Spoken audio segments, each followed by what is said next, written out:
The girl who made a judge walk. The courtroom was so silent that morning that you could hear the fluorescent lights humming above the gallery. Every bench was filled. Journalists, lawyers, curious strangers drawn by the weight of the case, they had all come to watch justice be served in what the newspapers had called the most emotionally charged custody and criminal sentencing hearing the county had seen in a decade. The defendant, a man named Daniel Marsh, stood at the far side of the room in an orange prison jumpsuit, his broad shoulders curved inward as though he were trying to make himself disappear. He had not looked up once since entering the room. And at the front of it all, seated in a black wheelchair behind the elevated bench, was the Honorable Judge Arthur Calloway, a man whose reputation for unyielding strictness was so well established that even seasoned attorneys lowered their voices when they spoke his name. Nobody in that room was prepared for what a 7-year-old girl was about to do. If you believe in kindness and second chances, this story is for you. Please like this video, leave a comment, share it with someone who needs to hear it today, and subscribe to Kindness Corner, where every story reminds us what it means to be human. Her name was Lily Marsh. She was Daniel's daughter, and she had been brought to the courthouse by her maternal grandmother, who clutched the child's small hand as though releasing it might cause the whole world to unravel. Lily wore a red dress with a white collar, her dark hair pulled into 2 careful braids. She looked like something out of a storybook, impossibly neat, impossibly calm for a child about to walk into a room where her father's fate was being decided. The social worker had warned the grandmother that children were rarely permitted to address the court directly, but Lily had apparently told her grandmother that morning, with the quiet certainty of someone 3 times her age, that she needed to say something. Just one thing. And something about the way she said it made every adult around her step aside and let her through. The prosecutor had finished his closing remarks. Daniel's defense attorney had spoken of mitigating circumstances, of a man who had made a catastrophic mistake during the worst period of his life, of a father who had never once raised a hand to his child and who had, in the months since his arrest, completed every rehabilitation program offered to him. Judge Calloway had listened to all of it with his hands folded on the bench, his expression unreadable, his eyes carrying the particular exhaustion of a man who had spent 37 years watching human beings fail each other in every way imaginable.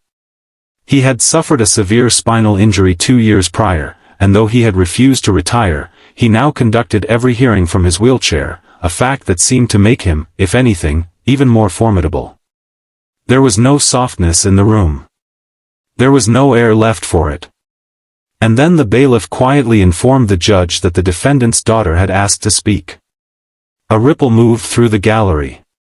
The prosecutor shifted in his seat. Daniel, for the first time, slowly raised his head. Judge Calloway studied the small girl standing at the edge of the room for a long moment, and then, with the kind of gravity that only comes from decades on the bench, he nodded and said she could approach. Lily walked to the center of the courtroom the way children walk when they are trying very hard to be brave, chin lifted, steps deliberate, hands clasped in front of her as though she were about to recite a poem in front of her class. She stopped a few feet from the judge's wheelchair and looked up at him without flinching. The entire room held its breath. And then Lily Marsh, 7 years old, opened her mouth and said, in a voice that was perfectly clear and perfectly serious, that she had prayed every night for God to fix the judge's legs so he could stand up and be fair to her daddy. The laughter came before anyone could stop it. Not cruel laughter, nothing like that, but the sudden, helpless, released laughter of 200 people who had been sitting under tremendous emotional pressure and had been caught completely off guard by the guileless sincerity of a child who saw the world in the most direct possible terms. Even the prosecutor laughed. Even the court reporter pressed her hand to her mouth. Daniel's shoulders were shaking, though whether from laughter or from something else entirely was impossible to tell. It was the kind of moment that cracked open the formality of the room like light coming through a split in stone. But the laughter lasted only seconds. Because Judge Arthur Calloway, his face undergoing an expression that nobody in that courtroom had ever seen on it before, not softness exactly, not sentimentality, but something more like recognition, like a man who has just heard a truth he had been avoiding, placed both hands on the arms of his wheelchair. And with a visible, tremendous, shaking effort that made the bailiff step forward in alarm, he pushed himself upright. He stood. Not steadily, not without pain, the grip of his hands on the chair arms went white-knuckled, and the effort carved itself plainly across his face, but he stood, fully upright, for the first time in 2 years, in front of everyone. The courtroom went so silent that the moment felt sacred. Like being inside a cathedral when the last note of an organ chord finally fades. He looked down at Lily for a long time. She looked back up at him, her expression having shifted from solemn to wide-eyed, and then, slowly, to something radiant.